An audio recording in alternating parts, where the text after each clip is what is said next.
So I want to thank everyone for joining us as we get ready. I will introduce Dr. Richard Fody, who will be our chair today. But before we get started, I just want to thank all of you who are joining us because one of the things that is a core value of our program is to try and, spread, disseminate, translate knowledge. And so a capstone, the defense is an opportunity to hear what students have worked on for about a year, give or take, and their learning experiences and how and where they're going with what they've learned. So it's really exciting to have people with us and to be able to have people see kind of what our students do and where they're going. And so I thank you, all of you, for coming. And I look forward to this morning's presentation. With that, let me hand everything off to Dr. Richard Fody. Morning, everyone. Everyone is doing well? Yes? Waves, high fives, thumbs up, good. Welcome. It's a really exciting time for us. Anytime one of our group of students step up to the plate and defend, it's always very exciting for the program just to see their progress and their growth. Dr. Joseph Fehrenbach is their Capstone supervisor, and he's been following them very, very closely. The rest of us in the program have been sort of at arm's reach. So, this defense is a wonderful summary for us too, and we're really excited to see them. So, just to introduce our defendees, our team who's presenting today. So Maame, Katrina, Zoe, and Anne-Marie, can you wave to everybody? They should all know who you are. You've all got the purple backgrounds, which is a solid way for us to know who's actually speaking. That's really great. So Joseph is their TRP faculty advisor. And then we've got our community member, so Connie Putterman. Connie, are you here? Is Connie here yet? Doesn't look like it yet. Okay, so we're still waiting on Connie, so I'll speak slowly. Avram, is Avram here? There's Avram. Avram serves as our departmental rep. So the Translational Research Program sits within the Department of Laboratory Medicine and Pathobiology, LNP. So Avram is here representing the department. And then we've got our esteemed committee members who have really been helping them through all of this. So just, again, for those of you who aren't completely familiar with the way things go, translation, there's two parts to it. Okay, the process of translation is really the idea of being able to take knowledge and apply it to improve health, medicine, and care. So how do you identify unmet needs and then take scientific knowledge and apply it in such a way that you can actually help people? Okay, so that process is what we're experts in at the TRP. Okay, in addition to our own sort of experience and expertise, but that's really what we're supervising. So Joseph, as the TRP supervisor, makes sure that that process is kind of being followed. I'm sorry, that's my fire alarm. Okay, let me take over for a little bit while he runs, or maybe not. No, it's cool. It's a monthly testing, and I have to mute it occasionally. Sorry about that. But we are not content expertise. We don't have the content expertise for all of the Capstone projects. Okay, so in this particular case, our group reached out to experts in the field who can help them really get down to the nitty gritty and get the answers that they're looking for. So our committee, our advisory committee, is composed of, and I apologize if I get the names wrong. Christine Shea, are you here? I got the name right? Excellent, cool. Olivier Saint-Cyr, cool. Donna Alexander is somewhere. I saw Donna earlier. Yeah, and Grace Collins. Hello. Hi. So thank you very much for being with us. Thank you for bearing with our teams and helping them and guiding them along the way. You're an incredible part of this journey and their learning. So thank you very much for everything you've done. Connie is here now. Connie, do you want to wave and say hi to everybody? Hi, everyone. It's really nice to see you all. So thank you for including me. It's great. Connie is actually also one of our alumni from the TRP. So she was in your shoes a couple of years ago, I think, right? Yep. Yep. 2019, pre-pandemic. It was in person at the time. Yes, it So was. I like to tell all our students that, and I've told you this repeatedly, that by the time they graduate, I want them to be able to say, that was really hard. It was awesome, but it was really hard. So, sorry, Joseph, would you like to take over? While we mute. Really hard. Yes. So our program is a little non-traditional in that we do not have a thesis at the end of it. We instead have more of an attempt, an open, fluid attempt to present the findings and learnings and try and move projects towards impact. And as part of that is the defense, which is where the committee gets an opportunity to listen to a 20-minute summary of the overall learnings. It follows very much the structure of what the School of Graduate Studies does mandate for thesis-based master's programs. Following the 20-minute presentation, there will be questions. After the question period, the committee will adjourn to decide whether or not the group has met the requirements and passed the defense as is, or with minor corrections or not. And so that's just the typical strategy. All this can, according to the School of Graduate Studies, must take no longer than 2 hours for a master's level defense. Back to you, Rich.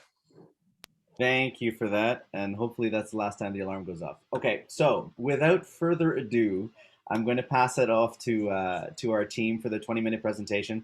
You want me to give you a 2-minute warning, or when do you want me to give you a warning? Or do you have a clock going and you're okay? I have a clock going and I think we'll be okay. You'll be okay? Okay, Yes. good. Then I won't interrupt you and distract you, okay? So I'll just leave it to you. Yeah. Take it away, and I'll see you in 20 minutes. Awesome. Okay.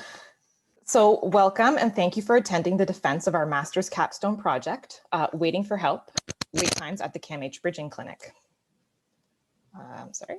We hope to captivate you and engage you with our content by first providing a summary of our project, then outlining our process, describing our intervention, and highlighting some of our key challenges, successes, and learnings.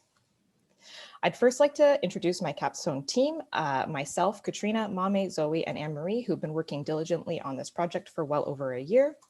I'd also like to introduce our supervisors, as mentioned, Dr. Fehrenbach from the Translational Research Program, and we also had the unique opportunity of having a project supervisor at CAMH, Dr. Andrea Waddell.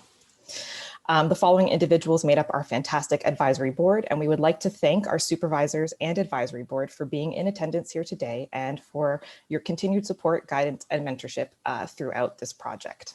At this point, we'd also like to note that throughout this presentation, we will be using the word client interchangeably with the terms patient, consumer, user, or other similar words.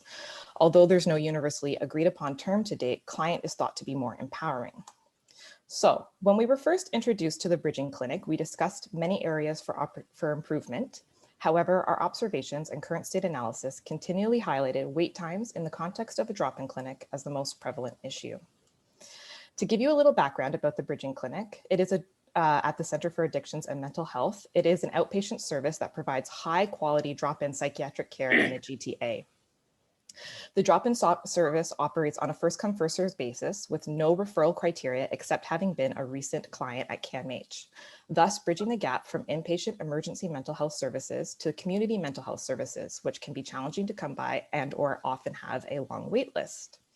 The first-come, first-served model allows clients to have low barrier access, however, can often result in lengthy same-day wait times. Our current state analysis showed that clients often wait a long time to be seen and that they are dissatisfied with our wait. When we looked at the literature, we found that the actual amount of time spent waiting may be correlated with clients' dissatisfaction with waiting, which shouldn't really be surprising to anyone.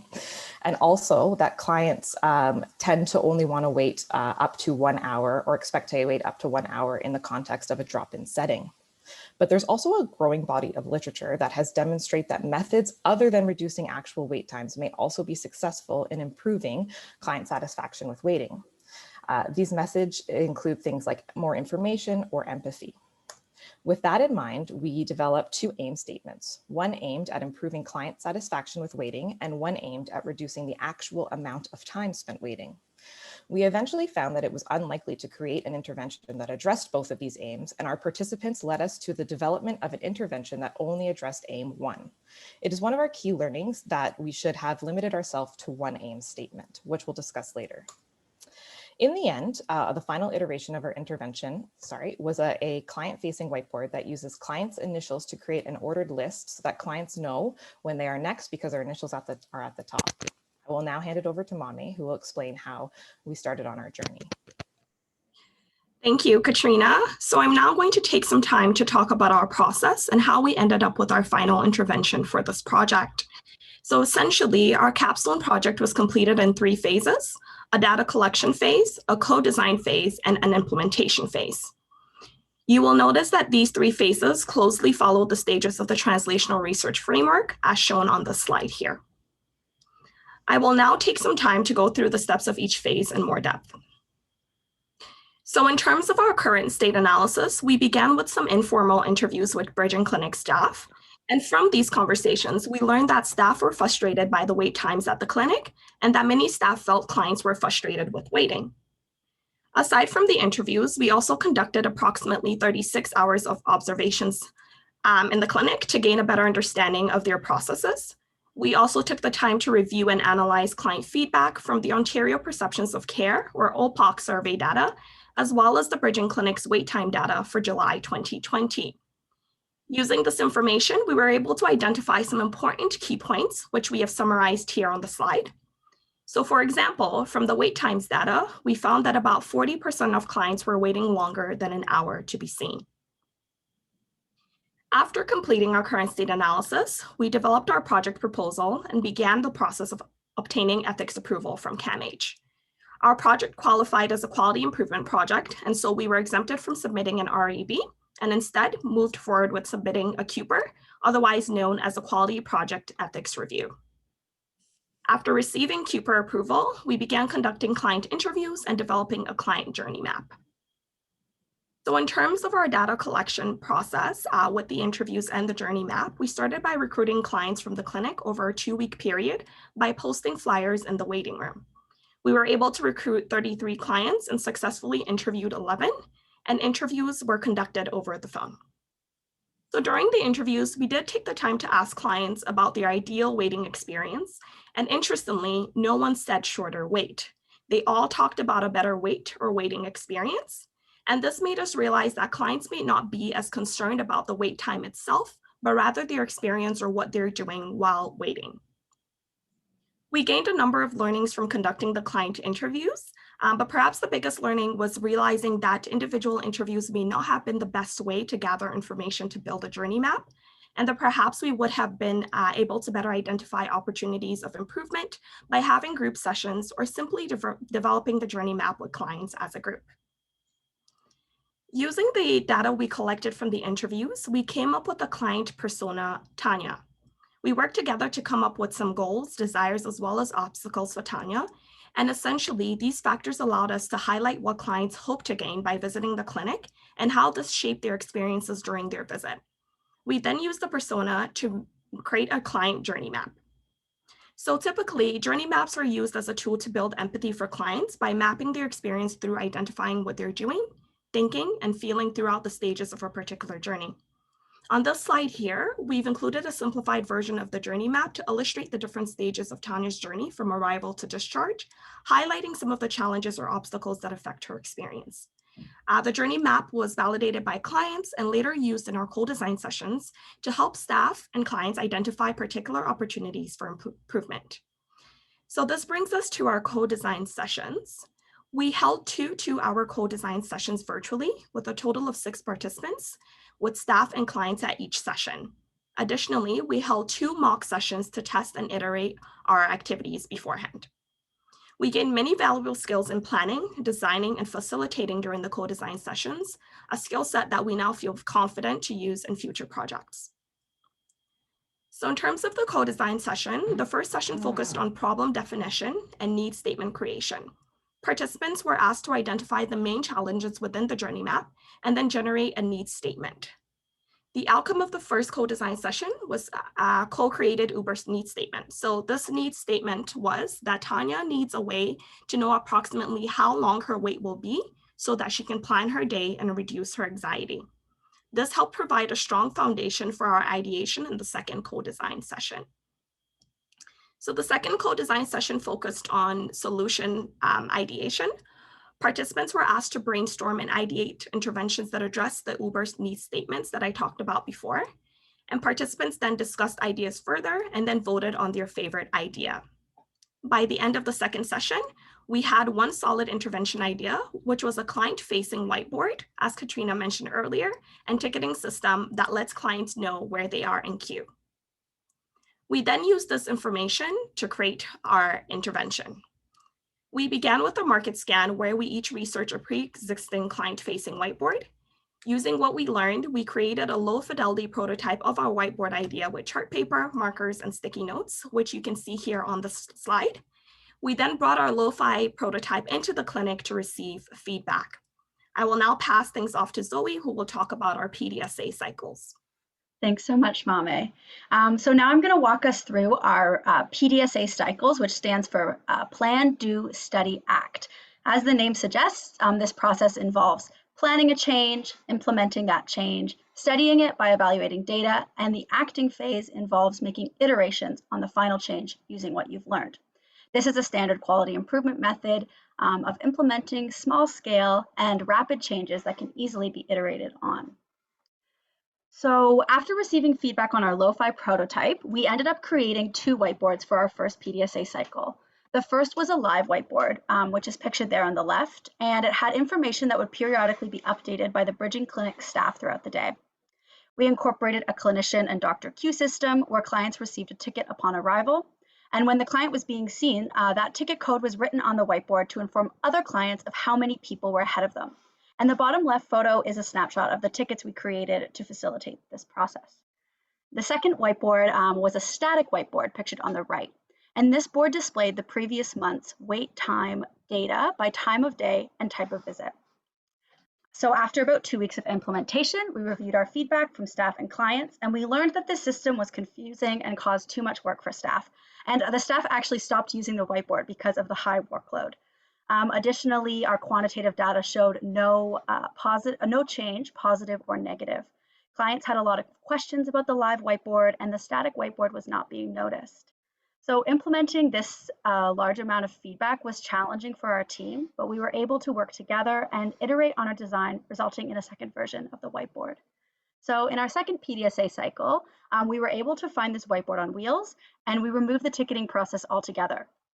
We attempted to simplify the process by eliminating unnecessary information on the whiteboard and instead just used clients' initials to form the clinician and Dr. Q, as you can see in the photo on the left. And before doing this, we had to check with CAMH privacy to make sure that this would be allowed, as it meant that all of the clients could see each other's initials. We also created a client information sheet to answer frequently asked questions. And we attempted to make the static whiteboard more visible by adding a pink border and changing the location, which is pictured on the right. And from these changes, after reviewing our feedback and data, we learned that the static whiteboard was continuing to be unnoticed, and clients were unaware that the live whiteboard was intended for them because it looked just like a list of numbers and letters that the clients couldn't interpret or they weren't aware of it. However, the live whiteboard was more simplistic for staff to use and update, and there was still no positive or negative change in our quantitative data analysis. So we used this feedback to create our third version of the live whiteboard. We made signage to indicate to the clients that the board was meant for them, which is indicated by the top arrow. We added the average wait time to the top of the whiteboard, and we just removed the static whiteboard altogether. We also added column headings so that the information on the live whiteboard was clearer. Feedback from the last iteration included that clients were more aware that the live whiteboard was meant for them, and it was still simple for staff to use. However, there was still no change in our quantitative data analysis. However, we learned from conversations with bridging clinic management that the whiteboard was almost a miracle because it didn't use technology and it was basically so simple.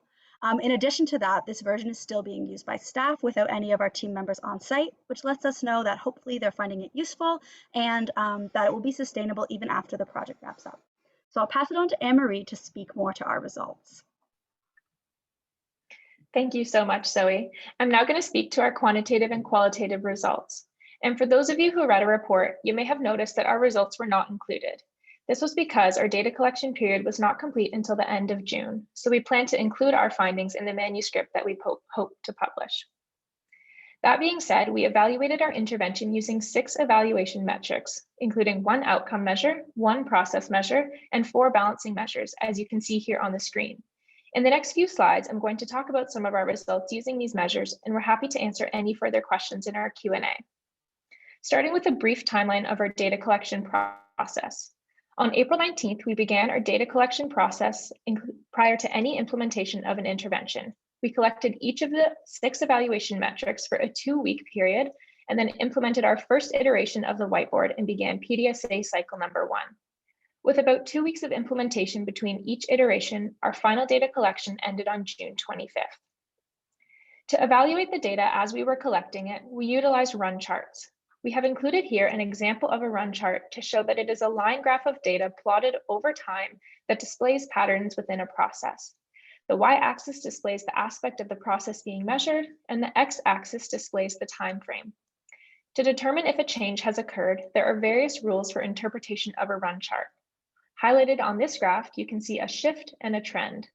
And the red line in the middle is the median line, showing the average of all the output measures. Some run charts also display aim lines that are above or below the median line to indicate the process change that they are hoping for. So for our data, I'll start with client satisfaction. Throughout our implementation phase, group members attended the bridging clinic in person to hand out and collect client satisfaction forms that had 4 statements, each represented by one of these run charts. A rating of 7 was high and 1 was low. As you can see from the data, there were no shifts or trends, meaning that there was no change, either positive or negative, for client satisfaction. However, after PDSA cycle number 3, we were beginning to notice slight changes, specifically in the I am satisfied with the information I received about waiting, and I am aware of my approximate wait time, the variables both on the bottom. You can see that we may have eventually noticed a trend if we had the time to collect more data. It's likely that there was minimal change because client satisfaction may be influenced by a lot of factors. The initial satisfaction was already quite high, averaging around 6, meaning that clients were already quite satisfied with the service prior to the implementation of our intervention, which was interesting to us as we used our client interviews as a way to verify the need to improve client satisfaction with wait times, but this was not reflected in the quantitative data. If we were to redo our data collection, we would consider a binary response rather than a Likert scale for satisfaction. So for example, are you aware of your approximate wait time? Yes or no. And we believe this binary scale may have offered us a more definitive outcome. We also collected qualitative feedback from our client satisfaction surveys using a comments box. On this slide are some select examples of comments from the 94 surveys we collected in total. Clients provided some suggestions for improvement to our whiteboard, which we used in our PDSA cycles to improve our design, and we also had some positive feedback for the whiteboard intervention as well. The second metric we wanted to highlight was the staff workload. So throughout the implementation phase, we used a validated staff workload survey called the NASA Task Load Survey to collect data regarding the staff perception of workload. As you can see from the run chart pictured here on the screen, we did not see any change, either positive or negative. Next, you can see here a run chart for the number of client inquiries about the wait times at the clinic.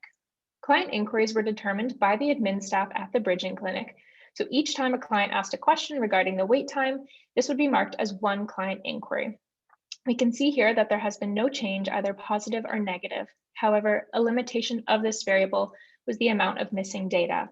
As you can see, we did not collect any data after May 26th. Therefore, the graph is likely not an accurate representation of the actual number of client inquiries, and we can't determine if there was a change or not due to our intervention. Finally, the number of clients that leave the clinic without being seen. This variable was also collected by the admin staff at the clinic. So each time a client registered with the clinic, but then left without being seen by either a clinician or a doctor. We noticed a shift in the graph towards the end, indicating that more clients were leaving without being seen.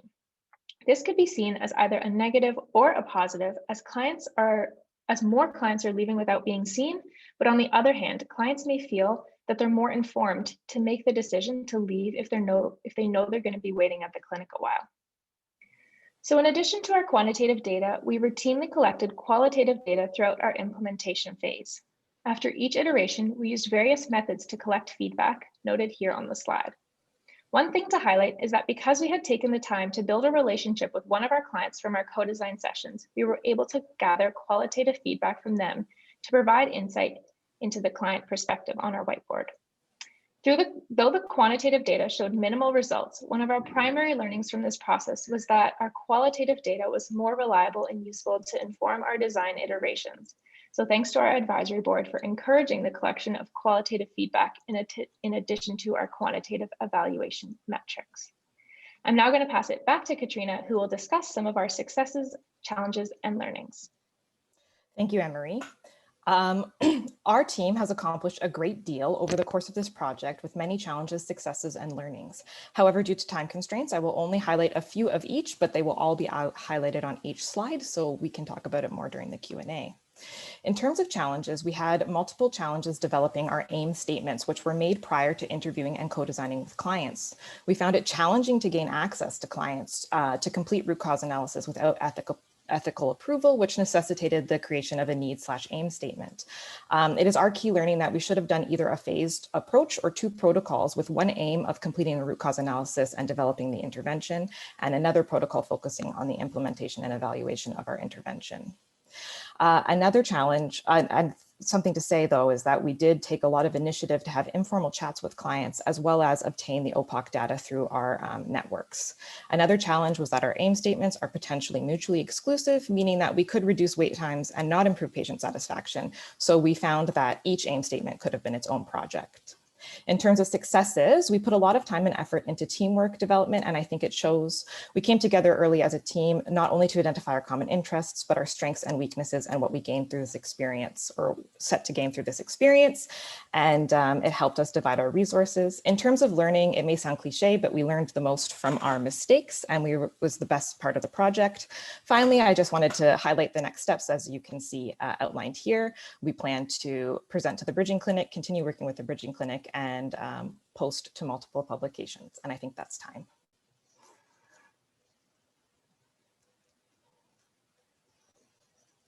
Hello. Well done. And yes, it was time, but like right on the button. We're nothing if not detailed. Well done. You know, I've sat through a lot of these, and yours is clean. Like, I love the fact that like you learn from your mistakes and stuff, but you actually got to a place where you could try something and iterate on it a bunch of times. And that's neat. There's a lot of learning in that kind of stuff.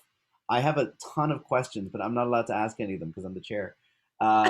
So I'm gonna hope that our esteemed colleagues here are gonna ask some of them and answer them. Otherwise, I'll just ask you later.